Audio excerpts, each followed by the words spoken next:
Әлім Алмат деп бастадық. Сіз Ғалымжан Әбсәләмов деп айттыңыз. Екеуі бір адам ғой. Бір адам екеуі. Қазақтың тұңғыш скрипкашысы Әйткеш Толғанбаев Әлім Алмат емес деген деректер де бар екен. Кеңес үкіметі уақытындағы құлдық сана, кешегі халық жауы дегенмен бүгінгі жарық жұлдыз. Темірбек Жүргенов Әлім Алматтың нағашысы деп оқып қалдым. Нағашысы деп есептеледі, ол дұрыс. Роман аға, сіз Әлім Алмат атамызға өзіңіз барып қайттыңыз, е? 3 рет бардым. Атамыз қай тілде сөйлейді? Таза қазақ тілінде сөйлейді. 92 жылы атамыз елге келген екен.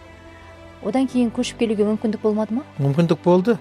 Оны сол кездегі басшы Дінмұхамед Ахметұлы Қонаевты шақырған. Ең алғашқы Әлім Алматтың аты осы менің Мұстафам деген өзінің естелігінде жазады Мария Яковлевна. Расында да Мариям әжеміз болмағанда Мұстафа Шоқайды да, Әлім Алматты да бұл қазақ танымас бет.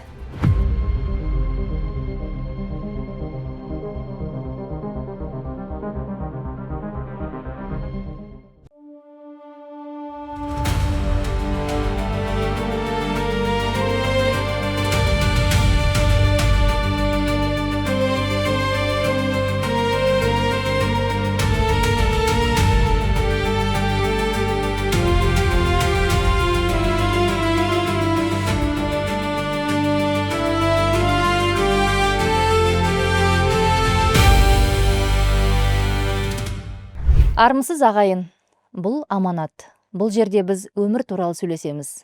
Кейбір оқиғалар қанша уақыт өтсе де ұмытылмайды. Керісінше, олар ұрпақтың құлағы мен жүрегіне жеткенше сарғая күтетін сияқты. Себебі әр оқиғада бір тәжірибе бар, әр тағдырда бір сабақ. Бүгінгі әңгіме жай ғана естелік емес, бұл аманат. Мен Гүлбаршын Зайырова. Біз бастаймыз. Алғашқы қонағым алаш ардақтысы, Түркістан тәуелсіздігін ту еткен Мұстафа Шоқайдың адал жары, Мария Шоқай апамыз өзінің рухани перзенті санаған, сонау 20 ғасырдың қасіретін көрген Әлім Алмат атамыздың туыс шөбере інісі, Ақтөбеден арнайы ат терлетіп келген ағамыз Роман Рахиұлы. Роман аға, қош келдіңіз. Рахмет. Рахмет аға, арнайы уақытыңызды бөліп, шақыртуымды жерге тастамай келіп, осындай сұхбаттасуға келіскеніңізге алғысымды білдіремін. Менің авторлық бағдарламамның сценарийін жазып, қаңқасын құру кезеңінде маған рухани әрі подкаст қонақтарына сый құрмет көрсетуге келіскен отандық текстиль өнімін өндіруші Әдели Сауда белгісіне ризашылығымды, алғысымды білдіремін. Отандық өнімнің негізін қалаушы менің жақын құрбым, жасыратын ештеңесі жоқ. Сол құрбыма бір ауыз хабарласқан кезінде алыстан осындай ағам келе жатыр еді, сондай ұлы тұлғаның ұрпағы еді, Әлім Алматтың ұрпағы деген кезде, бір ауыз сөзге келместен осындай сыйды беріп жіберген екен. Сізге арнайы тігілген шапанды табыстауға рұқсат етіңіз. Ой, рахмет айналайын.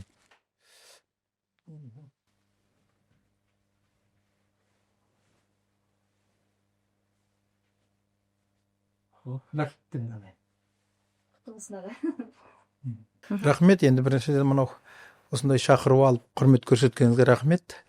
Ойлаған жоқ едім. Енді сондықтан маған үлкен бұл құрмет, әлі мәртебе.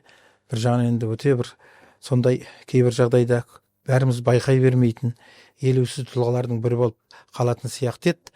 Мына енді осы соңғы тәуелсіздіктің арқасында дауысымызды жоғары көтеріп, ойымызды еркін айтып жатқан жағдайымыз бар. Сондықтан енді мына сізге осындай шақырып құрмет көрсеткеніңізге рахмет. Аға, шапаныңыз құтты болсын, үстіңізде тосын, Рахмет. иығыңыздан түспесін, тұғырыңыздан таймаңыз. Сізге де рахмет аға. Енді аға, әңгімемізді бастасақ, жалпы мынау қазақ түбін білмеген түгін білмейді деген сөз бар емес пе қазақта? Ал біз деген мынау жет атамызды жаттап өскен қазақпыз. Жет атасын сұраса, жарыс айтатын халықпыз ғой жалпы. Енді осы өзіңіздің шыққан тегіңізді, әрі енді әңгімеміздің арқауы болып отырған Әлім Алмат атамыз жайында әңгімені өзіңіз тарқатып айтып берсеңіз. Жалпы Әлім Алмат атаңыз туралы сіз алғаш қашан естідіңіз, және қандай жағдайда, және не туралы естідіңіз? Әлім Алмат ақсақалды енді ата деймін, менің әкемнен үлкен. Біз 3 ата жерміз, мен шөбере інісімін. Біз Әлім Алматпен ол Ғалымжан Әбсәләмов деген біздің атамыз. Шынына келгенде ата дейтін себебі мен әкемнен үлкен. Ғалым жан атаның атасы Төремұратпен менің атам Махан бірге туған. Алмат деген кісіден тарайды. Ырғыз қаласында, Ырғыз елді мекенінің Ақтөбе облысындағы тумасы Алмат атамды да, оның үлкен баласы Самұрат, оның Төремұрат, Қосмұрат, менің 5 баласының 4-ші баласы мен Махан деген атам. Сол Маханның мен немересімін. Әлім Алмат деп бастадық. Сіз Ғалымжан Әбсәлямов деп айттыңыз. Екеуі бір адам ғой? Бір адам, екеуі.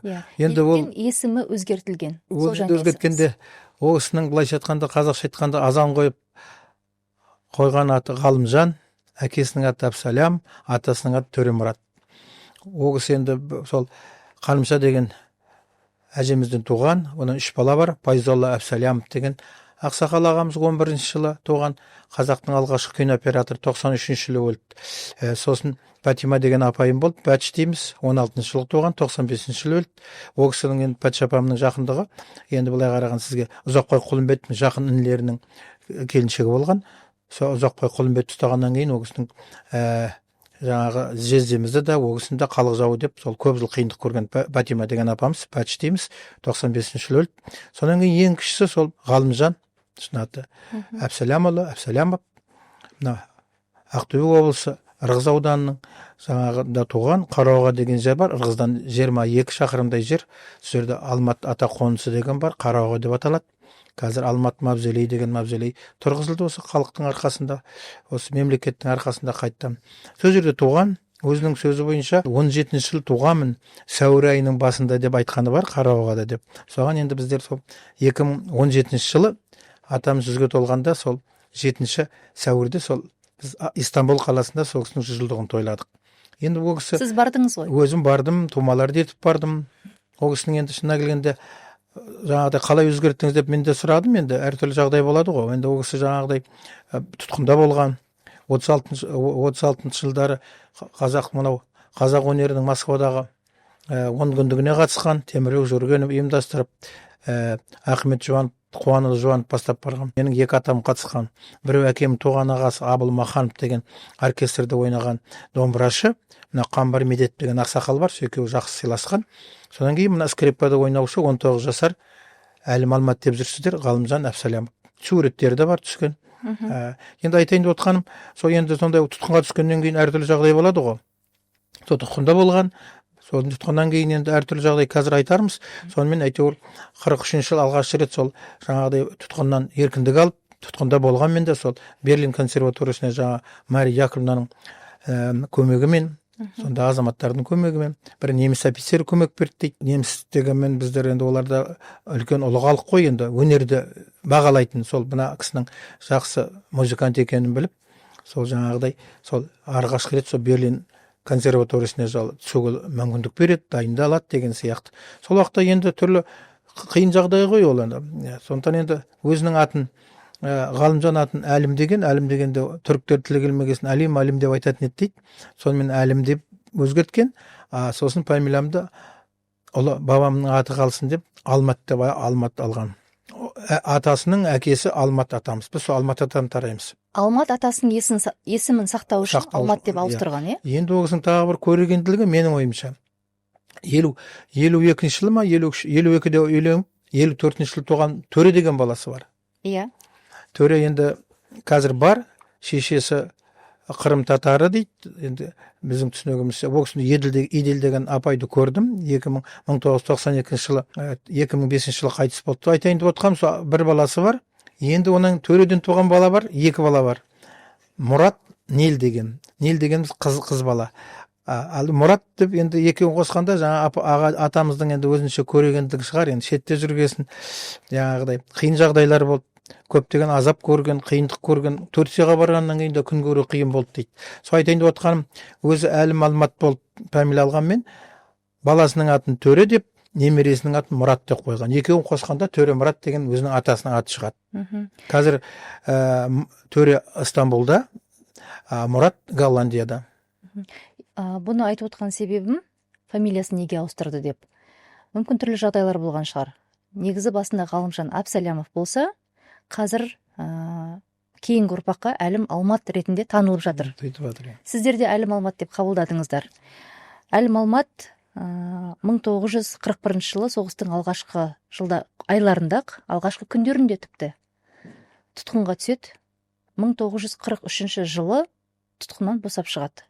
Мен шатаспасам. Босат деп айтуға да болмайды, бірақ жаңағы еркіндік береді. Олар да мына басындағылар да сол фашистік Германияның жеңілетінін білген ау деп ойлаймын. Олардың қолында жаңағыдай арнайы рұқсат қағаздар болды дейді. Сонымен біз еркін жүру жағдайына ие болдық дейді Берлиннің өзінде. Бұл тақырыпқа қазір қайтып келеміз. Менің сұрайын деп отырғаным, Ғалымжан Әбсәлямовтың тегі, аты жөні ауысқаны жайында, Әлім Алмат деп ауысқаны.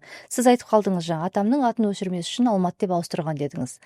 Ал мүмкін тұтқында жүргеннен кейін, тұтқыннан шыққаннан кейін де кеңес дәуірінің сол кезеңдегі қылышынан қан тамып тұрған кезең еді ғой. Қайтып келу мүмкін болған жоқ тұтқындарға. Қайтып келсе, бұл жақта не күтіп тұрғанын білгендер де болды, білмегендер де болды. Әлім атамыз соны білгендердің қатарында болды. Мүмкін сол жағдайдан қашудың амалы ретінде ауыстырды ма екен фамилиясын? Жоқ әлде тек сол Алмат атамның есімі қалсын деп ауыстырды ма? Ондай да ой болуы мүмкін.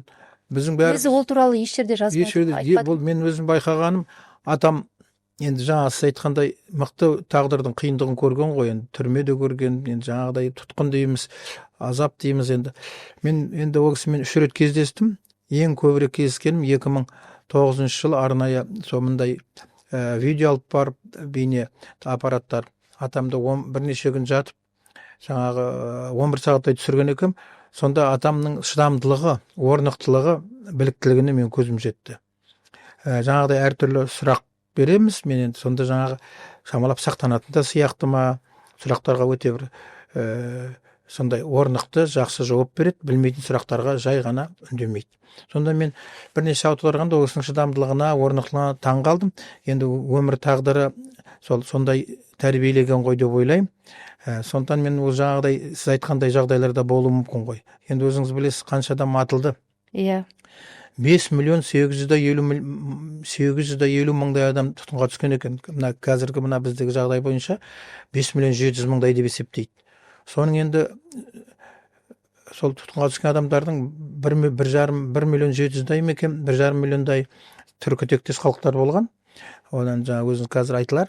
Соның енді елге қайтқандар, 5 миллион, 5,5 миллион халық елге қайтқанның өзінде соның 15-20% ғана елге қайтқан ғой, елге келген. Қалғанның бәрі келгеннен кейін жаңағы ату жазасына 20%-дары. Мына осы біздің соңғы жаңалық мәліметте деректер. Сосын Сібірге, сосын жаңағы құрылысқа, неге ең қиын жұмысқа Сібірге айдаған, жаңағы тек 15%-дай ғана елге оралған, жаңағы түрлі тексеруден босағаннан кейін. Мен өз басым кейбір азаматтарды білем, біздің Ақтөбе облысында да болды. 2-3 жыл соғысып, пленге түсіп, сонан кейін пленнен босағаннан кейін сол кісі өлгенше, 90-ға келгенше отан соғысының ардагері, отан соғысына қатысты деген мәртебені ала алмай кеткен адамды білем мен. Сондықтан енді мен өз жеке пікірім, енді ол қаттылық та шығар. Өзіңіз біз 41 жылы Сталиннің бұйрығында болды, жаңағыдай бізде тұтқындар жоқ, бізде сатқындар бар деген сияқты. Сондықтан енді мен мынау өз жеке пікірім, қазіргі мына заманда көзқараста өзгерсе деймін. Біздер әлі күнге дейін сол советтік кеңестік уақыттағы көзқарас. Халық жауы десе, баяғы бір сондай бір қаншер немесе халыққа жауыздық жасаған адамдар деп ойлаймыз. Қазір мен мына облыстағы саяси қуғын сүргіндерін толық ақтау жөнінде комиссия мүшесімін, облыстық әкім жанындағы. Қарап отырсаңыздар, тіпті жазықсыз адамдар халық жауы. 58 статья дейді, оның ондаған түрлі тармақтары бар. Халық жауы, жапон шпионы деген сияқты. Сондықтан енді осының бәрі қанша адамдар қазір толық ақталып жатыр.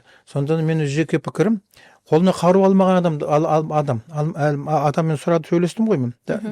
Бізді тіпті Брест Литовскіде тұтқын қалғанда, мен неміс офицер тұрғызып қойғанда, шашыңды неге алмаған, неге шашың бар дегенде, мен оркестрде ойнайтын музыкантпын деп айтқан. Шашы болған олардың жаңағы. Біздің совет армиясы қатарында жүргенде шаш қоюға рұқсат берген. Енді онан кейін де түрлі жағдайлар болды ғой. Сондықтан енді мен олар мысалы жай ғана қызмет еткен адамдар бар. Өмірде қолына қару ұстамаған адамдар, енді әскери шын мәнінде қылмысы болмаса, мен өз басым ойлаймын, оларды ақтайтын мезгіл жетті деп. Әлі толық ақталған жоқ қой. ақталған жоқ. Мұстапа Шоқайдың өзі әлі толық өзінің бағасын алмады ғой. Мен тіпті көп жағдайда оны біліңкіреймін, себебі 2018 жылы сол Мұстапа Шоқайға біз Ақтөбе қаласында, Ақтөбе орталығында конференция өткізейік деп соған біраз қазір мен шамалы реттерін айтармын. Құдайберген Жұбанов атындағы Ақтөбе өңірлік университетінің басшылығы рұқсат бергеннен кейін біз конференцияға дайындалғанда көптеген басшылардың өзі қорқа соқтап, жаңағыдай шамалап, ол кісі дегенде кәдімгідей ақыл тоқтатқан саналы азаматтардың өзі кәдімгі сондай еркін айта алмайды. Неге?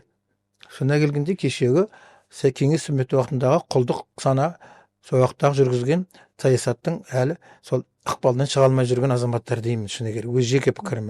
Әйтпесе әскери қылмысы болмаса, шын мәнінде 6 миллионға жоқ совет әскері бәрібірдей ол қылмыскер емес қой.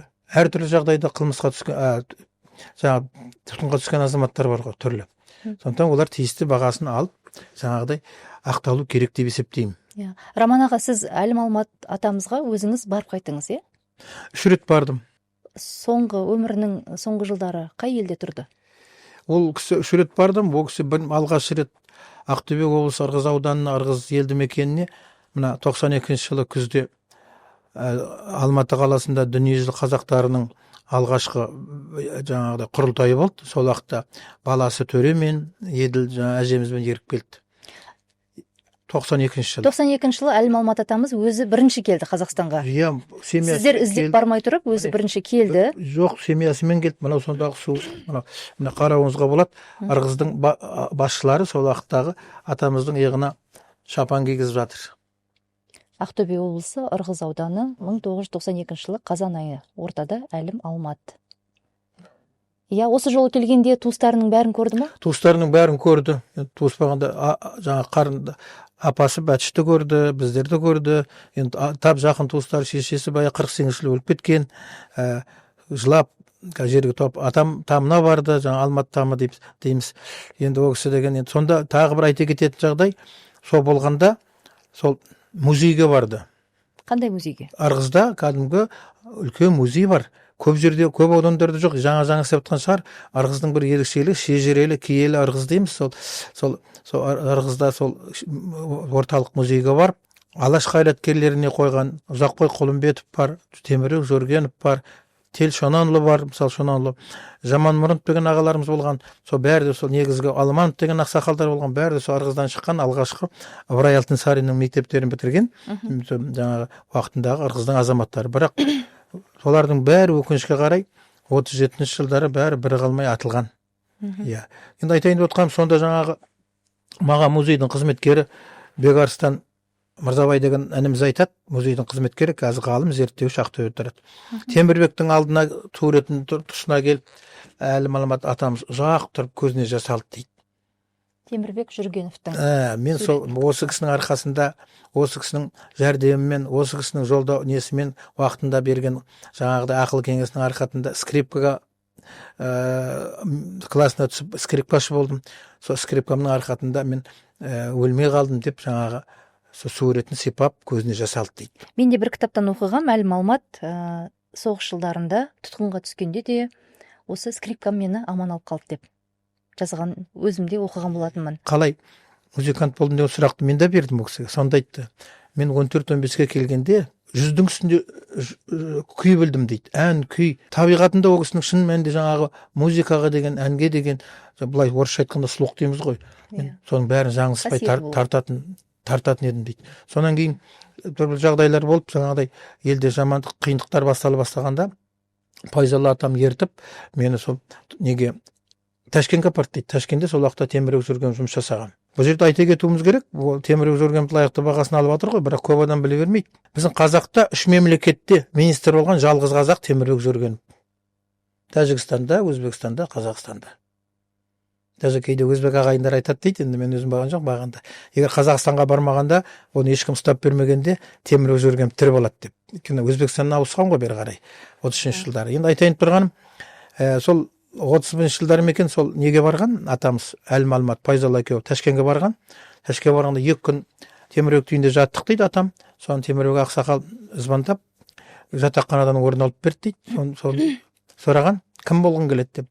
Таңертең кетеді, кешке келеді дейді жаңағыдай. Енді уақыты тығыз болған ғой, жұмыс қауырт. жұмыс көп. Сол бір келгенде кешкі шайды сұрады дейді. Мен математик болам деп едім. Енді оны жас бала ғой, енді кішкентай қара бала, өзі бойда кіттай. Бірақ атам өте палуан денелі, тығыршықтай екен мен көргенде. Мен 90 жасында көрдім ғой, 90. Өте денелі кісі. Енді өмір шыңдаған шығар.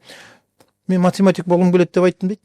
Сосын ойланып тұрып, қазақта математик баршылық қой. Сен музыка жағына, скрипка жағына түсуге сол бағыт бағдар берген. Сол Қабілетін байқаған ғой. Темірбек бұрын ауылға келіп жүргенде оның әкесі тай берген, қараменен қара әкесі Төремұрат атасының жайлауы қатар тұрған Аққұм деген жер бар.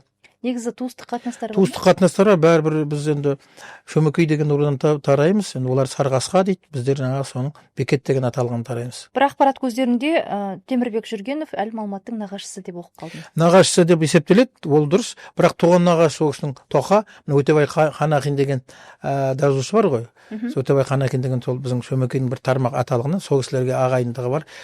Шешеміздің жаңағы уақытында Сәтбай деген ақсақал болған, соның Сауда деген қызы, бұлар баласы, сол Сауданың қызы Қанымша деген әжеміз болған. О да мықты, жақсы, белгілі, жаңағы айтулы әулеттің ұрпағы. Сол айтайын тұрғаным, олар Тоқа деген рудан. Жаңағы Темірбек Жүргеновке айтатын себебі, мен 3 жасымда әкем Тырыспайдан өліпті, мама шешемнен естіген дейді. Ғалымжан ақсақал айтады. 3 жасында өлген, Абсалам деген әкесі. Тырыспай деген бұл аурудың аты ма? Ауру енді іші бүрісіп жатыпты, кеуіп кетіпті, жоғары қызғындаған дейді. Соған қарағанда мен ойлаймын, іші жарылып кетіп, острый живот дейді. Мысалы, аппендицит па, басқа ма, сондай бір нәрсе бір жет жатып, қайтыс болыпты әкем дейді. Шешем айтты дейді оны. Ғалымжан ата айтады. Ақсақал айтады. Сосын 3 жасымнан бастап мен Төремұрат атамның бауырында өстім дейді. Атам, әкем Төремұрат, жаңағы дейді, 3 жасымнан бастап дейді. Соған жаңағы атамның бір кемпірі, сол Сарғасқаның кемпірі болған, қызы болған, Сарғасқа аталығының. Атамның бір кемпірі деген... Енді 2-3 кемпірі болған ғой, олақты ақсақалдар. Қайсысы екен қайдан білейін енді. Бір әжем сол Сарғасқаның қызы еді. Сосын мен жаңағы Сарғасқалармен көрші тұрдық. Сосын кім дегенде атам қара, нағашы атам дейді. Тай беретін адам атам қара, маған қалам беретін атам Темірбек дейтін едім дейді. Сондай қалам анау-мынау алып келетін болған ғой Темірбек ауылға келгенде. Бірақ қазір мына Айтекебе ауданының бұрынғы Комсомол деген елді мекені Темірбек ауыл деп аталады. Темірбек Жүргенов ауыл дейді. 20-шы жылы мен сол арнайы қаулы шығып Темірбек ауыл дейді. Сосын Жабасақ деген жер бар, содан кейін Аққұм деген жер бар, сол біздің Самырат атамның жайлауы. Сол жерде Темірбек ауыл деген дауыр бар. Жаңағы сол жерде Қараның қопасы дейді. Қара деген Темірбектің әкесі. Мен бұлай ақсақалдармен аралап жүргенде айтып тұрған себебім, кейбір жағдайларда мына Қызылорда жағында біздің жақта туыт дейді. Ырғыздықтар ырғыз территориясы дейді. Қазір енді Айтекебе ауданының территориясында туыт дейді, аумағында. Темірбек Жүргеновті. Бірақ сол жерде мен біраз жерді аралағанда ақсақалдармен бір Тасмала деген жер бар екен. Соның қасында маған ақсақалдар көрсетіп, мына жердің бәрі жатқан Сарғасқалардың қорымы деп. Сарғасқа деген жаңа Темірбек ақсақалдың әулетінің енді руы. Соған қарағанда бұл көшіп жүрген қазақ қой, анда тут, мында тут деп тумады деп айту ол дұрыс болмас еді. Сондықтан мен енді Темірбекке енді тек қана сол біздің ырғыздың азаматы деп есептемеймін. Ырғыз жердің туыт деп. Ол енді Қызылордаға да қатысы бар деймін. Ол қазақтың жарқын маңдай жұлдызы болған азамат қой. Жақсы адам болғасын таласатын шығар. Енді тағы айта кететін жағдай, сол Темірбек Жүргеновтің 34-ші жылдары 1000-ға жуық мектеп салдырды дейді ғой. Соның бір мектебі Жабасақ орта елді мекенінде. Осы өткендер барғанда сол мәселелерді қозғап кеттік. Енді сол мектеп жаңағы шетелде жасыратын жоқ, шетелден де алатын жағдай бар. Бір жазушы, бір белгілі адам бір жерге кіріп шықса, сол жерге кішкентай бір жаңағыдай табличасы бір нәрсе орнатып қояды. Біздерде жаңағы көп жағдайда байдың тұқымы, кешегі байдың үйі, кешегі бір нәрсенің үйі деп бұзуға, жаңағыдай сондайға дайын тұрамыз ғой. Мысалы, кешегі халық жауы дегенмен бүгінгі жарық жұлдыз Мұстапа Шоқай, кешегі халық жауы болып атылғанмен уақытында қазір лайықты бағасын алып жатқан Темірбек Жүргенов әлі күнге дейін тұр. Енді сонда бір қолға алса деген ниетім бар. Темірбек Жүргеновтің салдырған жаңағы 34-ші жылдары салдырған мектебі. Енді өзбекте таласып жатса, басқа ұлт өкілдері таласқаннан кейін, оның ішінде қазаққа бөлініп, тағы өзіміз таласып жатсақ, ол атамыздың аруағы риза шығар. Енді Темірбек. Енді оның бәрі мен өз басым енді біздердің қазақты кейде бір қаттырақ айтып жібереміз қызғаншақта, бірақ кешегі кеңес үкіметі уақытындағы мемлекеттің саясаты солай болды деп ойлаймын. Бір адамды бір адамға айдап салу, жаңағыдай басқалық болу, орысша айтқан донос деп көп адамға қиянат жасаған. Енді тіпті көп айтуға болмайды, бірақ 40 миллионға жуық кеңес азаматы кешегі сол СССР-дың кеңес үкіметінің лагерлеріне шыққан ғой. Сондықтан енді ол үлкен қасірет. Менің анам да сол қала жауының қызы. Сол жылайтын еді. Әкемді ұстап кеткеннен кейін бізді үйден шығарып тастады. Мен комсомол бір нәрсе дегендерді ешқандай шараға қатыстырмайтын еді. Халық жауының қызы деп, мен жақсылық көрген жоқ мектепте жүргенде деп жылайтын еді. Енді соның бәрі қасірет қой. Халық жауы емес, ол уақытындағы лайықты кәдімгі елді басқарған азаматтар. Сондықтан мынау кеңес үкімет уақытындағы саясатты мына қазіргі жастар түсінсе, білсе, тарихымызды білсе, жасыратын жоқ. Күні кешеге дейін Алашорда болса, біздер Алашорда болса елдің жауы деп келдік қой. Көп жағдайда енді көп. Соның бәрі жау емес, қазақтың жарық жұлдыздары, арды азаматтар екен. Осының бәрі насихатталу керек. Қазақстан тарихынан, өзіміздің еліміздің тарихынан лайықты орнын алу керек деп есептеймін.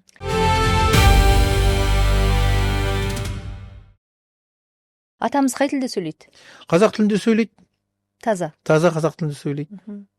Сосын немісшені жақсы білетін сияқты, ағылшынша жаман білмейді. Түрікшеге бастан ол өте жақсы біледі. Ол кісі Түркияда орнығып қалды ғой. Енді сол 50 жыл барғаннан сол жерде қайтыс болды ғой. Енді көрермендерге түсінікті болу үшін тағы осы жерде айта кетсек, Әлім Алмат атамыз, Ғалымжан Абсалямов тұтқыннан шыққаннан кейін Мария Шоқайға, Мұстафа Шоқайдың жары Мариям Шоқайға хабарласады. Мен өзім Мұстафа Шоқайдың туыс ұрпағы болғандықтан бұл тақырыпқа қанықпын. Әлім Алмат туралы толық іздеп, зерттеп, барлығын зерделеп көрмесем де, бірақ Әлім Алмат туралы ақпараттарды білуге тырысып отырам. Сонда 1943 жылы Мария апамызға хат жазған екен. Тұтқында болған кезде Мұстафа Шоқай келген 41 жылы. Бірақ осы сәт менің есімде жоқ. Ол кісі Мұстафа Шоқайды көрді ме, жоқ әлде көрген жоқ па? Естеліктерінде қалай жазғанын білмеймін. Бірақ Мария әжеміз ғалымды, яғни Ғалымжанды, Әлім Алмат атамызды өзінің үйіне шақырады. Кейін музыкалық қабілетін байқап, оны жоғары оқу орнына түсуіне ықпал етеді. Өзінің көмегін тигізеді, сонымен өзінің рухани перзенті ретінде санайды. Бүгіннен бастап, Әлім, сен менің ұлымсың, мен сенің анаңмын, екеумізде де ешкім жоқ, екеумізде елімізден жырақталдық, туған топырағымызға сен де мен де бара алмаймыз. Енді екеуміз бір-бірімізге тіреу болайық, сүйеу болайық деп айтқаны күнделігінен оқыған болатынмын. Сондықтан Әлім Алматты Мұстафа Шоқай мен Мариям Шоқайдың рухани перзенті деп айтуға толық құқығымыз бар деп ойлаймын. Сосын енді бұл жерге қосатын әңгіме, ол сол жазғаннан кейін мен жалғызбын, бұл Мұстафаның жиені деп өтініш жасайды қатты. Сосын Мариям әжеміз. Соны бақылаудан шығып, Мариям әжейдің сол қолына келіп тұрады. Сосын жаңа айтқаныңыздың бәрі орынды. Ол деген, ана жазған 18 қатты оқыдыңыз ғой, енді қазір мына сіздер ең алғашқы мынау шығарған екенсіздер, мына шығарған азаматтарға да бәріне де рахмет айтамын. Сіз кеше маған осыны бердіңіз ғой. Ең алғашқы Әлім Алматтың аты осы менің Мұстафам деген өзінің естелігінде жазады Мария Яковлевна әжеміз, үлкен анамыз. Енді айтайын деп отқан, біз тағы бір айта кету керек. Мен осындай мынау орыстың қызының адал жары болғанына, Мұстафа ұқсаған ұлы тұлғаның адал зарлы болып өмір бойы менің Мұстафам деп кеткеніне мен өз басы ем. Бұл кісінің тазалығына, адалдығына, ол кісінің барлық мына, енді мен атаммен көп әңгімелестім деп ойлаймын, енді көп затты ұғыда алмаған шығармын, бірақ ол кісі Мұстафаны Мұстафа қылған, осы бізге жеткізген, және сол барлық уақытта сол кісіге қолдау болған, сүю болған, Мұстафам деп кеткен сол Мария анам дейтін еді. Оның хаттарында да жазады ғой. Сондықтан осы кісіге біз өте қарыздармыз деп ойлаймын, Мария Яковлевна әжемізге. Ал енді оның барлық, енді жаңа айтсақ, жаңа 2,5 жылдай қолында тұрған, 47 жылдан кейін, неден кейін Францияда атамыз, сонда оның жаңағыдай әрине қорқа соқтайды, не қылады дегенмен жаңағы сол ескерткішіне де көмектестім дейді, жайлап қана. түрлі хаттарменен артынан жаңағы тиындарына дейін кәдімгі енді олақта қиын ғой, шетелде соғыстан кейінгі жағдайлар, соның қиындықтарының бәрін сол әлім келгенше көмектесуге тырыстым Мария анамызға деп сөйтіп айтқаны бар маған. Бұл кітапты жыламай отырып оқу мүмкін емес. Мынау артқы жағын қарасаңыз, оқыдыңыз ғой аға, иә? Оқыдым енді. Бүкіл Әлім Алматтың өзінің балаларымен бірге жазған хаты, Марияның Әлім Алматқа жазған хаттарының астында Анашым деп жазады. Анашым деп жазады. Жаңа кәдімгідей Сенің анашың деп жазған. Иә. Соның бәрі жүректен шыққан сөз деп есептеймін мен, шынайы. Енді расында да Мариям әжеміз болмағанда, Мұстафа Шоқайды да, Әлім Алматы да бұл қазақ танымас бет бүгінгі күні. Енді осы жерде бір қызық жайтты айта кетейін көрермендеріме. Жалпы Мұстафа Шоқайдың өзінің жазу машинкасы, өзі қолданған жазу машинкасы бар, 3 түрлі мөрі бар, өздерінің отбасылық фото альбомдары бар, открыткалары бар. Иә, 78 суреті бар екен ішінде. Міне осы жәдігердің барлығы Қазақстанға Мариям әжеміз өзінің рухани перзенті Әлім Алмат арқылы береді. Әлім Алматтың Қазақстанға жете ала ма, ол қайтып елге бара ала ма, оны білмейді, бірақ жүрегі сезген болу керек. Әйтеуір бір кезеңде осы топыраққа, туған топыраққа аяғың жетіп жатса, туған топыраққа аяғыңды тіреп жатсаң, халқыңа, еліңе Мұстафаның осы жазған еңбектерінің барлығын мен сақтап қойдым, соның бәрін, және мына қолдағы жәдігер ретінде жазу машинкасы бар дүниесін елге жеткізуіңді өтінемін деп тапсырып кеткен екен Әлім Алматқа. Ол Әлім Алмат атамыз бірнеше жылдар бойы тәуелсіздік алғанша жеткізе алмайды. Жаңа сіз айтқандай 92 жылы тәуелсіздік алғаннан кейін келген кезде алып келген екен. Мынау тағдырдың өзінің бір қисыны сол шығар. Менің бүгінгі подкастыңда жалпы тақырыбымыздың барлығы аманат деп аталуы да осыдан шықты негізі. Сол машинка Қазақстанға келгеннен кейін Әлім Алмат Мұстафа Шоқайдың еңбектерін алғаш зерттеушілердің бірі Бақыт Садықова апамызға табыстайды. Бақыт Садықова апамыз бұл машинканы да, мөрді де, альбомдарды да, жалпы Мұстафа Шоқайдың жеке дүниесінің барлығын өз үйінде сақтаған. Ешкімге бермеген же? Ешкімге бермеген. Қазір мен айтам, қаншадан барған? Иә. Сол машинкада, аға, сол 3 мөрде, сол фото альбомда Әлім Алматтың қолынан Бақыт апамызға тиеді, Бақыт апамнан менің қолыма тиеді. О, үлкен бақыт. Иә.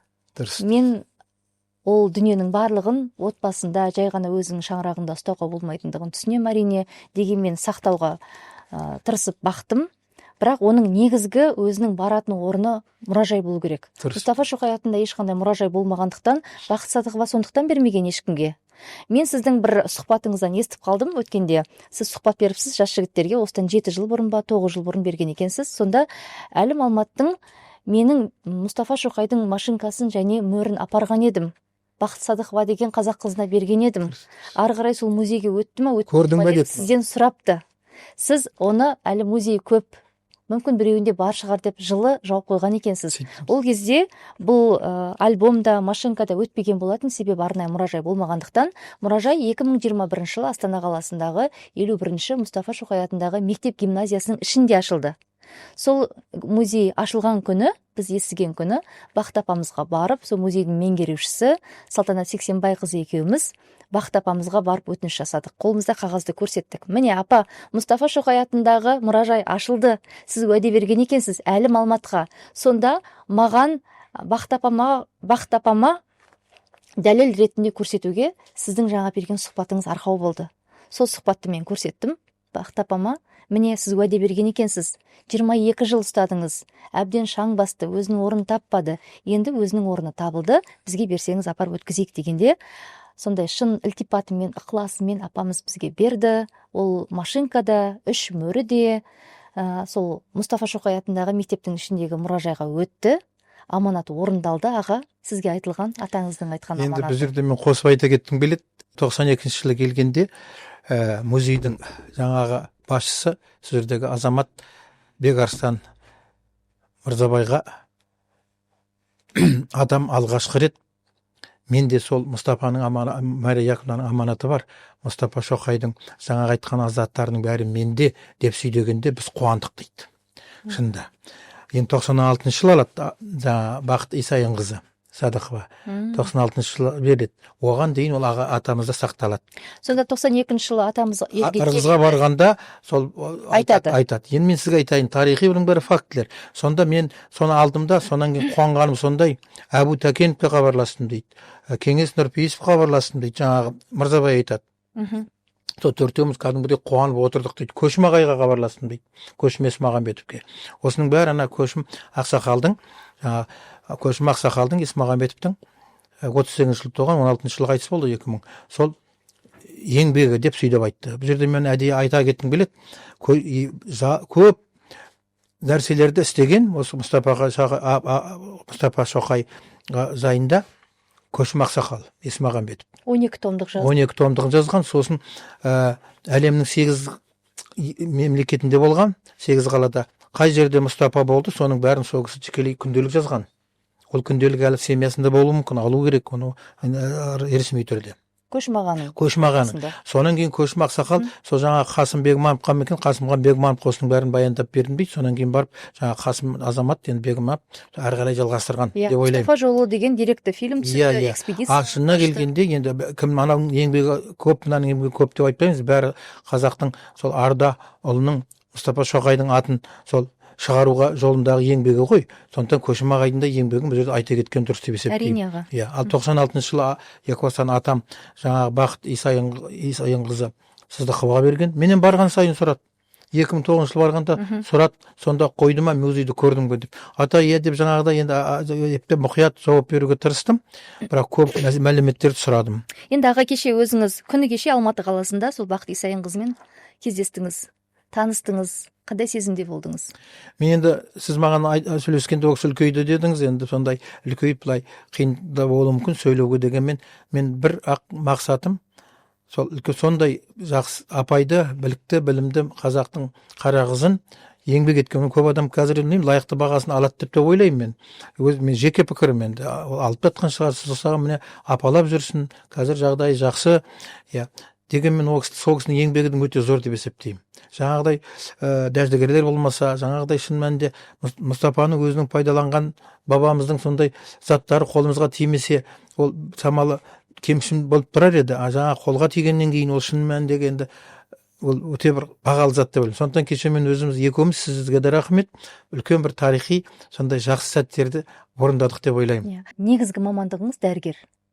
Және халықаралық қазақ тілі қоғамының Ақтөбе облыстық ұйымының төрағасысыз. Дәрігер болғандықтан сіз көрген кезде байқаған шығарсыз Бақыт апамның жағдайын. Ол кісі ұмытшақ ауруына шалдыққан. Мен кездескен кезде осыдан 6 жыл бұрында дәл солай болатын, бірақ бұдан сәл жақсырақ болатын. Сол кезде мен сұрағанда, неге бұл машинканы сонша уақыт үйде ұстадыңыз, неге бермедіңіз дегенде, себебі оның өзінің орны болған жоқ. Менің үйімде тұрды не, келесі ғалымның үйінде тұрды не. Дұрыс. Мен айырмашылық көріп тұрған жоқпын. Мұражай ашылса берер едім деді. Міне ашылды, енді беремін деді. Бірақ сол кезде көп жайттарды айтқан болатын. Осы Әлім Алмат жайында өте көп білетін ол кісі директі. Әлім Алмат атамызға үлкен шынайы ризашылығын сол денсаулығы нашарлап кетпей жақсы тұрған кезінде айтқан болатын. Сол аманатты жеткізу менің де парызым. Сондықтан мен сізге бүгін бүкіл дүйім жұрттың алдында жеткізіп қояйын.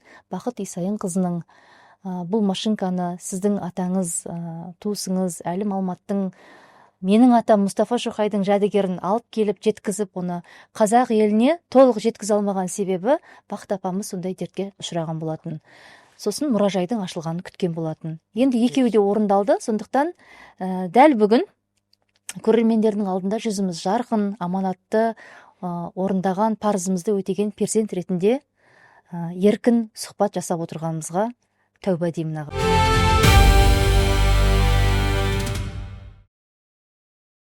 Бақыт апамызға сол рахмет деп айтам. Енді өте қасиетті бір іс қой, ардақты сондай іс. Енді оны шына келгенде оны үйтпет бүйтпет деп айтуға да болмайды. Кешегі уақыттарда әртүрлі пиғылдағы адамдар бар. Сондықтан көрінген кездейсоқ адамдардың қолына түсіп кетуі де мүмкін, бағаланбауы мүмкін деген. Ана менің Әлім Алмат атамда сол маған айтқанда, шынына келгенде ол өте саяси жағынан сауатты, сақ. Біздегі жағдайды күнде мына теледидардан көріп отырамын, баспасөзін жаңа бірнеше тілде оқиды екен, түрікше, немісше шыққан газеттерді күтушісі оқып береді екен. Менің көзім оқып береді, өзі көзі көріңкірмейді. Соны айтайын тұрғам, сонда сол кісінің жаңағы көзқарасын, маған сенімін бәрін біліп айттым. Ата, мен сіз саясаттан қашықтау болғасын, сізге үлкен сенім білдіргесін, сіз музыкаға жақын болғасын. Майра Яковлевна анаңыз дейміз, енді сол кісі сізге үлкен сенім артып осындай аманат тапсырған ғой деп ойладым. Жаңа шынына келгенде солай ғой. Өйткені саясатпен айналысқан адамды ертең кім біледі, үкіметтің құрығына түсіп кете ме деп ойлаған шығар. Мария Яковлевна анамыз да ода ақылсыз кісі болмаған, бәрін саралап білген, жасына қараған. Енді Алла тағаланың несін істегенін істесе, 100-бірге келіп елге танылып, енді бақытты болды деп айтпағанмен, бақытты қазақ елін көріп кетті ғой. Иә, тәуелсіздікті өзінің аманатын орындап кетті. Маған айтқан жаңа сіз айтып жатсыз, қандай осының нелер болды дегенде, көзіне жас алып тұрып, 2017 жыл мен 2009-да да барғанда да шығарып салып, үстінде мындай майкасы бар екен, жаңа жиде дейміз ғой. Сонда жаңа Қазақстанның туы жазған. Сонда көзіне, сендер бақытты елде тұрып жатсыңдар, елге сәлем айт деп көзіне қарағанда көз жасқа толып тұр екен. Мына кітаптарда да жаздым мен. Ал бол деген. Соның бәрі енді ол кісінің, ал дүзге жасамай баяғыда көп адамның бірі өліп қалғанда, көп зат бізге жетпей қалар еді ғой. Көп жасағанның жаңағы жақсылығын, жаңа пайдасын былай қарағанда елдің тәуелсіздігін көрдім бет. Айналайын, сендер бақытты елді көрдім, мен ырғызды ондай деп ойлаған жоқ едім дейді. Мынау не деген байлық дейді. Сіздің үйге барғанда да бір мал сойып шақырады, біздің үйге де 3-4 ағайындар, тумалар шақырды ғой ырғызға барғанда. Сонда мынау не деген байлық деп кәдімгі ырза болды. Молшылық. Елдің тұрмысына, жағдайына ырза болды.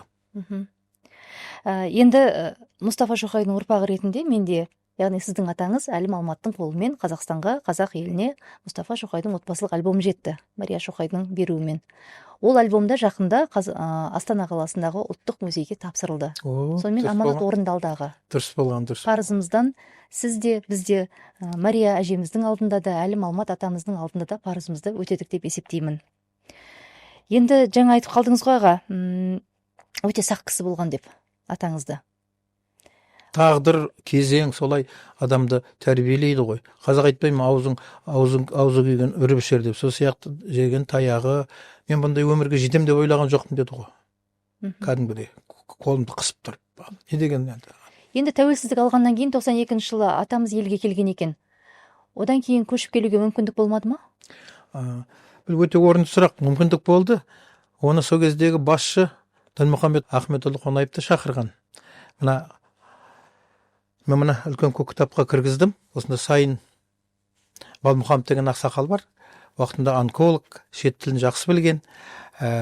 Сол кісі 60-шы жылдар екен, 60-шы жылдардың ортасында Жапонияға барып, Түркияға барып, өзі не оқыған, лекция оқыған, дәрігер онколог, мына біздің есіміз деген. Сол кісінің жаңағы барарда қайдан білгенін білмеймін, бір күні мені орталық комитетке шақырды дейді. Елге келгенде айтқаны бар, біздің жақын ағамыз. Мен мынаған кіргіздім мына кітапқа. Сайын Балмұханов академик ақсақалдың жаңағы естелігін. Сон мен шақырып алып, Қонаев жеке қабылдап, біздің сонда қазақтың сонда скрипаш ақсақалы бар. Азамат қазақ, біздің Ақтөбенікі, сол кісі әлемге танылып жүр. Біз білеміз, елге келсе мен жағдай жасаймын, жағдайын біліп, елге шақыр деген. Оған атамыз не деді? Оған атамыз сосын мен қайдан звондағанын білмеймін, мында көп жағдайлар айтылады. Соны мен төменге түссем, сол жаңа кісі келіп тұр екен, қасында шамалы баласы бар екен дейді, 12-13-тегі дейді. Ол енді төре ғой. Соны қонақ үйді қой деп, үйіне алып кетті, үйінде бір жет жаттым дейді. Сайын ақсақал айтады. Сонда біраз әңгімелестім дейді, тұрмысын көрдім дейді, жағдайын көрдім дейді. Соны ойладым, мынадай тұрмыстың бәрін ертең ауыстырып біздің Қазақстанға бара қояр ма екен? Барғандағы жағдайы қалай болар екен деп ойладым. Бірақ жаңағы сол кездегі республиканың басшысы Дінмұхамед ақсақалдың шақыруын жеткіздім дейді. Тұрмысы жағдайы жақсы болған деп айтып қалдыңыз ғой. Немен күн көрген атамыз?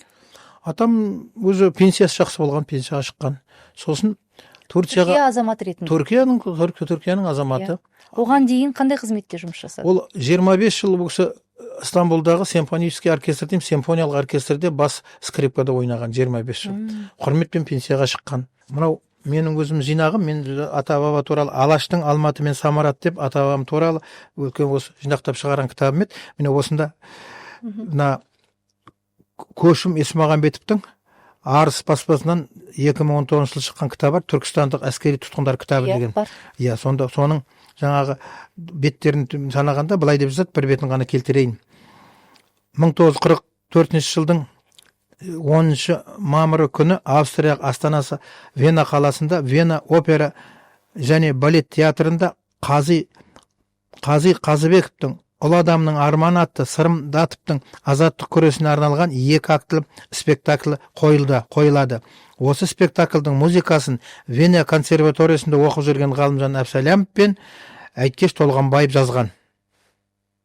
Музыка жазған. Сонан кейін Күлпаш деген жаңа азамат бар, қазір Евразия университетінде сабақ береді, профессор Күлпаш Ильясова. Сол кісінің мынау жақында жаңағы кітабында Мұстапа 1969 жылы Әлім-Алматтың Мұстапа Шоқайдың серіктесі Заки Валидиға арнаған Заки Валиди нотасының Вена ғылым академиясы мұрағатындағы таспада жасалды деп жазған. Осы кітапты мен сізге сыйға тартқым келіп отыр, музейге. Рахмет аға. Бұл сіздің тек қана өзіңіздің әулетіңізге, әулетті жаңағыдай ақсақалдарды, Мұстапа Шоқайдың да хаттарын бәрін келтірдім, атама байланыстырып. Жаңа 18 хаттың да топтамалары бар осында. Мария Яковлевна туралы да жазылған нелер бар енді. Мына бір сурет, міне Париж консерваториясындағы алған мынау дипломы, мынау алған құжаты төменде тұр. Бұны мен 18 жыл төре бала салып келді, сонда мен алып сол осы кітапқа кіргіздім. Аға, енді Әлім Алмат атамыздың отбасы жайында айтайықшы. Төре деп, ұлы бар деп айтып жатсыз. Отбасы жайында толық айтып берсеңіз. Отбасы жайында Төре деген 1954 жылғы ұлы бар, Мұрат деген немересі бар, Нил деген қызы бар, немере, кішкене немересі ғой, қыз бала. Төре бірнеше рет келіп кетіп жүр Алматыға. Енді жаңа кеше ғана мен осындағы Сәуле Ғарипуллақызы деген қарындасымыз звондасам, сол кісі айтады, біраз уақыттан бері, 1-2 жылдан бері келген жоқ деп. Бірақ поздравить етіп, құттықтап тұрады, нелерге байланысты деп. Төре өзі бизнесмен айналысады.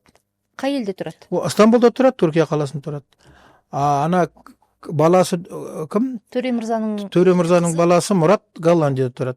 Голландияда? Суреттері бар, Голландиядағы түскен суреттер. Мен балам барған. Немерелердің суреттері бар? Немерелердің суреттері бар. Сосын Нил деген қызы? Нил деген қызы Австралияда тұрады деді. Ол бір физик болып, ол ана Корсика азаматымен. Ол Төренің қызы ма, Мұраттың қызы ма? Төренің қызы. Мұрат үйленбеген. Бұл кісілер... Нил тек тұрмысқа шыққан, Корсика азаматы дейді, мұнда суреті бар, итальяндық болар. Мына суреттегі? Мынау суреттегі, мынау Төренің отбасы. Анау келініміз енді. Келіншегінің ұлты қандай? Түрк азаматы, түрк қызы. Анау кішкентайында Мұрат пен Нил, анау Төре. Бұлар қазақ тілін біле ме екен? Білмейді, қазақ тілін біліңкіремейді. Көрдіңіз ба өзіңіз? Мен көрдім екен, жаңа 18 жыл неге бардым ғой. 17 жыл атамның жылдығына бардым ғой. Сонда анда суреттері бар, жылдыққа қатысқан суреттер. Сонда көрдім. Әлім Алмат атамыздың үйіндегі апамыз өмірден ертерек озды. Солай ғой? 2005 жылы қайтыс болды. 2005 жылы. Ал Әлім Алмат атамыз өмірден 2018 жылы 1 февраль ақпанда кетті. Сол арадағы 13 жылда Әлім Алмат атамыз кіммен тұрды? Ол өзі бөлек тұрды, күтушісі болды. Ер азаматтар, отбасылы, суреттері бар.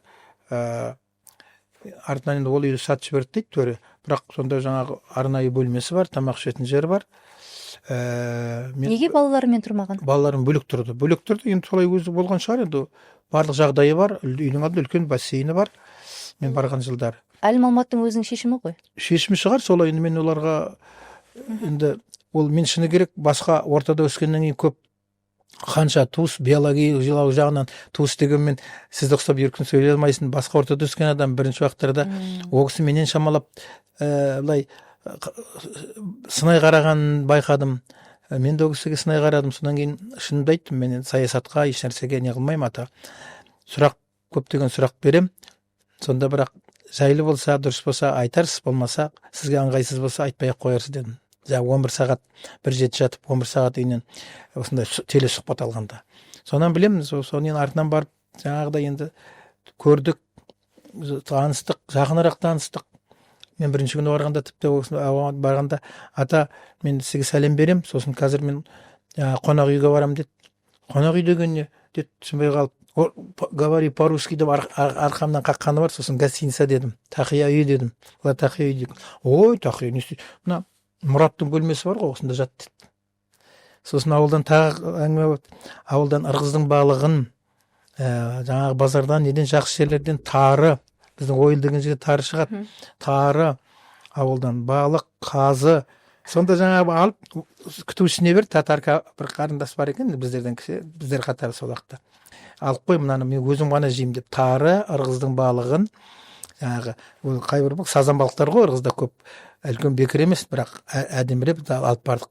Жаңағы, сосын жаңағыдай қазы, жаңағыдай ауылдың дәмі деп, сол құрт, сол бәріне мәз болып, сол есімде бар. Сондықтан ол қай адам болсын, туған жерге, өскен жерге ештеңе жетпейді. Сонда мен қанша анау жағдай жақсы дегенмен, жаңағы құртты, жаңағы тарыны иіскеп адамның сөйткенін білем. Енді бұл жерде тағы бір зат айта кеткім келеді. Мынада бар 14 жылы Жас Алаш газетіне, ұмытпасам, қаңтар айында Әлім Алматтың туыстары табылып қалар деген мақала шықты.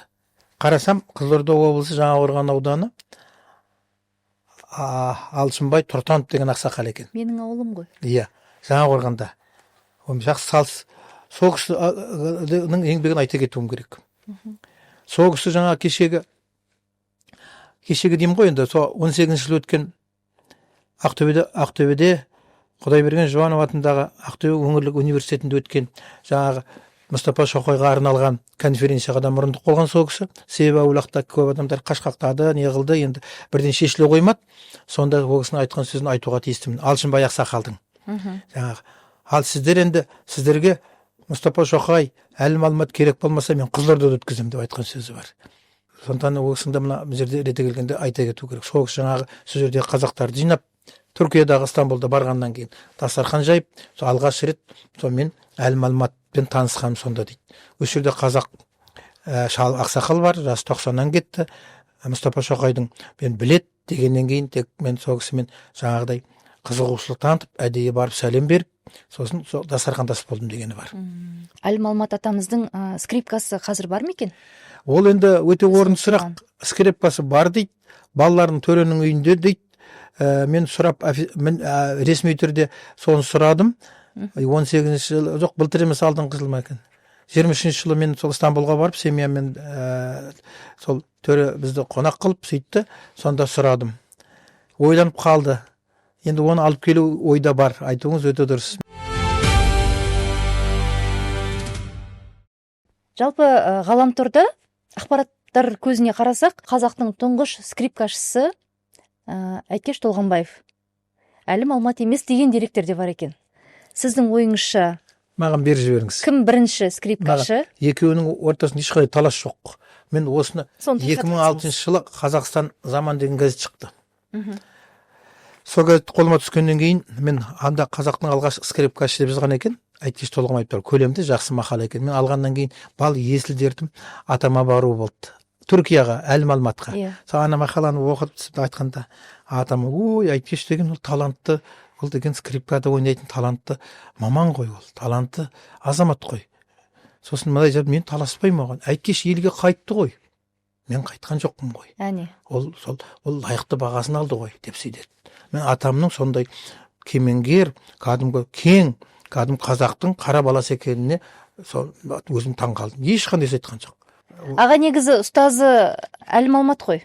Әйткеш Толғанбаев өзінің естелігінде Алматтағы музыкалық училищенің сол кездегі директоры Сағыр Камаловтың кезінде скрипкашылар бөлімінің меңгерушісі Йосип Антонович Лесманнан сабақ алғанын айта келіп, тырнақшаның ішінде ұстазым музыкалық сауаттылығымды көтеру үшін маған жоғары курс студенті Ғалымжан Әбсәләмовті бекітті. Оның әрбір сабағы жаңалықтарға толы болатын. Мен одан опера, симфония, оратория, балет сияқты жаңа музыкалық жанрлар туралы білдім. Музыка әлеміндегі тембр, гармония, регистр, динамиканы үйрендім деп жазады дейді. Сонан басқа сөйтіп, өзімен бірге тағы да тырнақшаның ішінде барын бөліскен Лесман, Хамиди, Жұбанов, Әуезов, Коган, Мансуров, Зигар, Костилов және басқа да ұстаздарымен бірге Әбсәләмовтың есімін ерекше атайды. Қарап отырсақ, екеуінің жас айырмасы 7 жас екен. Әлім Алмат 17 жылғы, Әйткеш Толғанбаев 24 жылғы. Әрі қарай екеуінің қалай кездескенде жазылған мұнда. Міне бұл өзінің естелігі Әйткеш ақсақалдың. Екі ақсақал да таласып тұрған жоқ. Жоқ. Екеуі бір-біріне жол. Міне өзінің сөзі кітабынан келтірген ғой, сол өзі тырнақшамен оқыған менің алғашқы ұстаздарым қатарында жаңағы Ғалымжан Әбсәләмовті айтамын деп өзі. Керемет. Әйткеш Толғанбаев атамыздың өзі. Ол кісі лайықты. Бірақ ол кісінің де нелерін бәрін оқыдым демей, оқығанда ол кісінің үлкен қасірет. Тұтқыннан босағаннан кейін де ол 9 жыл түрмеге отырған. Әйткеш ақсақал. Көрмеген қорлығы жоқ. Енді барлық жерде халық жауы, жаңағыдай сатқын деген әңгімелерді естиді ғой енді. Ол деген оңай емес, психологиялық тұрғыдан да. Сондықтан мен ол кісіні лайықты, сондай атаққа лайықты. Сосын енді мақалалар жазылған, нелер жазылған. Мемлекет басшысы уақыттағы Назарбаевтың жарлығымен ол кісіге жаңағыдай ақтау қағазы берілген. Әйткеш атамыздың ұрпақтарымен араласып тұрсыздар ма? Мен өзім араласқан емеспін. Осында Сәуле Ғариполла деген қарындасым бар. Жаңағы мына кімнің Әлім Алматтың әкесінің туған інісі Ғариполла деген ақсақал 16 жыл 90 жасында қайтыс болды. 80-де сол кісінің қызы бар. Сол кісіге бір-екі рет хабарласты дейді. Осы түрлі осындай жағдайлармен. Сонда Сәуле жаңағы Ғариполла қызы да орнықты, қазір музыкадан сабақ береді. Жұбанов атындағы неде колледжде ме екен? Оқу орнында айттым дейді, түсіндіріп. Сондықтан біздер енді бізге жаңағы Әйткеш Толғанбаев ақсақалды лайықты адам деп ойлаймыз. Шынында келгенде ол барлық тағдырдың қиындығынан, сынағынан өткен, лайықты өзінің бағасын алған деп ойлаймыз. Сондықтан мен екеуін былай бір-біріне жаңағыдай анау бірінші, мынау бірінші демейміз. Аға, керемет естеліктер айттыңыз. Енді біраз сіздің тегіңіздің, әулетіңіздің, аталарыңыздың, әжелеріңіздің барлығының өмірлік тарихын қозғап өттік осы жерде. Енді сізге қарай ойыссақ, аға, сіз өзіңіз, мен сізді қалай таптым жалпы? Мен өзіме мақсат қойған болатын, осыдан бір жарты жылдан астам уақыт бұрын Мұстафа Шоқай атамның өміріне қатысы бар жандардың барлығын кездестіріп, амандасып, тек қолын қысып танысу болатын басында арманым. Кейін енді осы Алланың қалауымен подкаст ұйымдастырылып, авторлық жобам басталып, оның бірінші қонағы өзіңіз болып отырсыз. Әлеуметтік желіде Диас Камердианов деген жігіт бар. Өте ұлтшыл, жас бала. Қазір шатаспасам Америка елінде жүр ғой деймін, оқып жатыр. Келіншегі Айгерім екеуі көп деген үлкен осы ұлы тұлғалардың есімдерін ұлықтау барысында студенттерге, жастарға жинақ, бәрін үлкен аудиторияға жинап, үлкен семинарлар өткізіп жүр. Міне сол жігіт осы Әлім атамыз туралы ақпаратты жинастырып жүрген мен біраздан бері байқадым. Кейін маған өзіме жазды, жекеме. Гүлбаршын әпке, Әлім Алмат туралы сіздің парақшаңыздан ақпараттар көріп қалдым, қысқа нұсқа, және Мариям апамызға, әжемізге қатысы бар екен, мен бұрын білмеппін, соны оқып енді біліп отырмын, тіпті қызығып отырмын деді. Мен Әлім Алматтың өмірбаяны жайында кеңінен жастарға таныту мақсатында пост жазғым келіп отыр деді. Маған ақпарат беріңізші деді. Сосын мен қолымдағы бар ақпаратты бердім. Ол пост орыс тілінде жазылып шықты, орыс тілді бала өзі.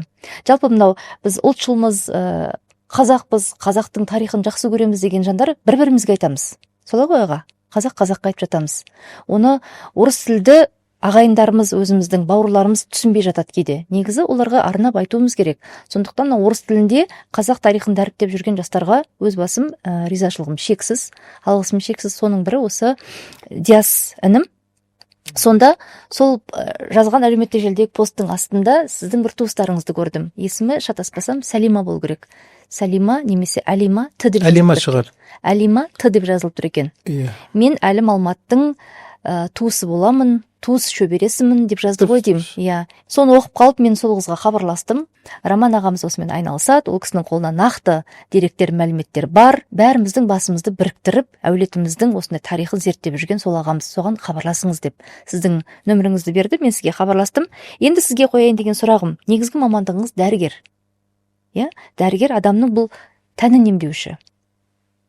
Бұл қызметте қаншама жыл еңбек еттіңіз, талай жанның тәнін емдедіңіз, жанында емдеген шығарсыз.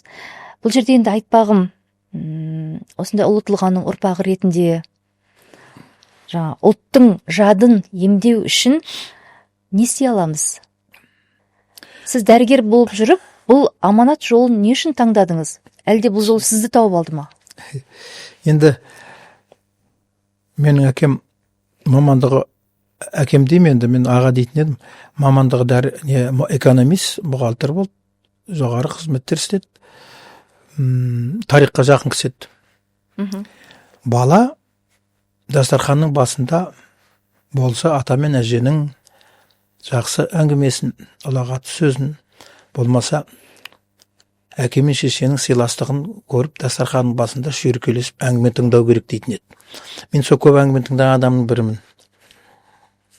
Мен қазір кез келген бір руды, елді айтса, мен уже қуалап шежіреге де көп айналысқан адамын тауып алам, тауып алуға тырысам. Енді қазір көп кітап оқимын демеймін, уақытында көп кітап оқыдым. Енді бірінші көбірек кітап оқыдым. Сосын енді мен дәрігер болуыма себеп болған, сол ағамды ойлаймын, біздің әкеміздің бір аяғы жамбас жоқ еді. 7 баладан қалған сол әкем, оның үлкені Қани, ол да Гулagта 10 жыл отырған, АН деген лагерде, Магаданда. Сосын келгеннен кейін, бір-екі баладан кейін мен бауырына салған, енді әкем, фамилиям әкемнің атында да, бірақ Қанидың баласы болып келдім есі білгенде. Сол ағам әскери дәрігерлерді өте дәріптейтін еді. 3 күн далада жаттым, аяғым сұқпады, жамбас жоқ әкемнің. Дәрігерлердің мықтылығын кесеміз дегенде кестірмей жыладым. Соған кесілмей қалды. Соған мен отан соғысы мүгедегі болып келдім. Елге мен өліп қалғанда тұқым қалмайды екен ғой дейтін еді әкем. Сосын тарихи әңгімелер өте көп білетін еді. Бір шалдар, үлкен кісілер барса, көңілін сұрап барады. Таңертең бар адам кешке шығады, сонда әңгімелерін айтады екен. Тіпті айтуға болмайтын әңгімелерді айтады. Неге десең, пәленшені өлтірген пәлен еді, пәлен уақытта пәлен жазып еді. Жаңа кеше 37 уақытта доностары бар, соның бәрін ауылына жансыздар, құлақтар болған ғой, жасыратын ештеңесі жоқ оның. Иә. Сондықтан соның бәрін біздің шал көбірек білетін еді, сол кейде керек жоқ деп кейбір айтпайтын еді. Сол менде қазір ақса ағамның, әкеміздің көп жазып кеткен жаңағыдай жазулары бар. Соны іріктеп отырып, ағайынға да зиян келтірмейтін қылып, саясатқа да бейімдеп жазатын рас. Сосын өзім енді кеше кеңес уақытында мен комсомол комитетінің секретары болдым, больницада, ауруханада. Партиямның хатшысы болдым. Сосын 2 ауданда жұмыс істедім. Шалқар, Әйтеке би деген комсомол ол уақытта. Сосын халықпен көбірек араласып, көбірек жүргеннен кейін енді шамалап өмірлік тәжірибем бар.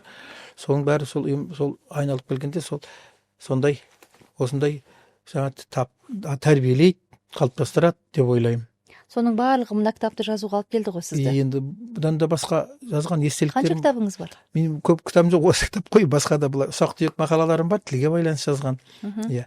Тіл демекші, сіз Ақтөбеде қазақ тілі қоғамында халықаралық қоғам төрағасымын. Төрағасысыз, иә? Сіз үшін бұл қоғамдық жұмыс па, әлде рухани миссия ма? Мен рухани үйде де отыруға болады, садақа тойға барып, күнде қыдырып, тісің шығып жүре беруге болады. Бірақ мен ондайдың адамы деп ойламаймын. Мен оны жаман демес олар, бірақ мен үйге сыймас едім. Сондықтан ол керек деп ойлаймын.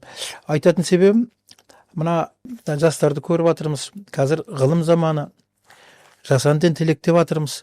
Қазір балаларды баяғы біздің заманымыздағы наныңды жеп, далаға шық, ойна дейтін балалар емес. Қазір балалар басқа орта тәрбиелейді ғой, өзіңіз де білесіз. Мен сол енді мына Қазақстан Халық Ассамблеясы жанындағы ақсақалдар кеңесінің төрағасы болдым. Қазір ассамблеяның енді халық кеңесі қалдық қой.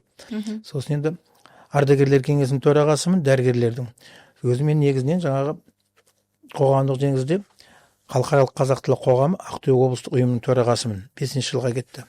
Қазақтың ұлығын айтайын. Заманың түлкі болса тазы болып шал дейді.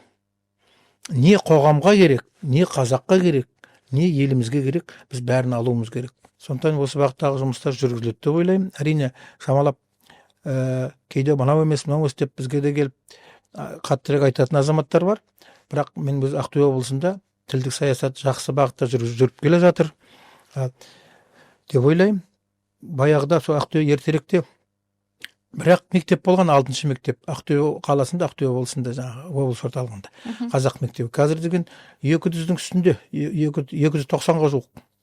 6-7 орыс мектебі бар. Вот. Былтыр ғана осы 8 мектеп ашылды, соның 7-і қазақ мектебі болып ашылды. Біреу аралас. Облыс орталығындағы жаңа аудандарда. Осының бәрі сол тілге байланысты жетістіктер ғой. Бірақ рас, енді мынау әр ел өзінің болашағын ойлайды. Болашағын ойлайтын ел жастармен жұмыс жасайды. Сондықтан мына біздің ішіп жегеніміз, жақсы мінбенден жүргеніміз, жақсы айлығымыз бәрі ол егер түк аспайды, ұрпақ, келер ұрпақ дұрыс болмаса. Қазақ айтқан ғой, балаң жақсы болса, жердің үсті жақсы деп. Мен ағамыз айтатын еді біздің. Баласы жаманның әкесін түйенің үстінен ит қабады деп. Сол сияқты балаларға беретін тәрбие, балаларға беретін білім бірінші кезекте болу керек. Біздің енді тек қана біз басқа елдерден білім мен тәрбие арқылы ғана озамыз деп ойлаймын қазіргі заманда. Иә, қазақ айтқан ғой, қара су ішсем де елдің тыныштығын айт деп. Сондықтан мың өліп мың тірілген қазақпыз. Сондықтан Қазақстанның болашағы жарқын деп есептеймін. Рахмет аға, енді тіл жанашыр екендігіңіз осы сүбелі сұхбаттың басынан бастап байқап отырмын. Ал өз балаларыңыз қазақ тілінде сөйлей ме? Қазақ тілінде сөйлейді. Немерелеріңіз ше? Немерелерім біреу орыс мектебіне барады, келінім орыс тілділеу, Россияның қазағы. Бірақ оларға да айтам, айналайындар, мен халықтың алдына шығып жүрген, насихаттап жүрген тілімізді. Бірақ құдағайларым бәріміз үйде қазақша сөйлеуге тырысамыз. Менің айтпағымша әдетте өзімнің тілім, ділім, жерім деп жүрген азаматтардың көбісінің өз ұрпақтары өз тілінде сөйлей алмай жатады. Балаларым жақсы.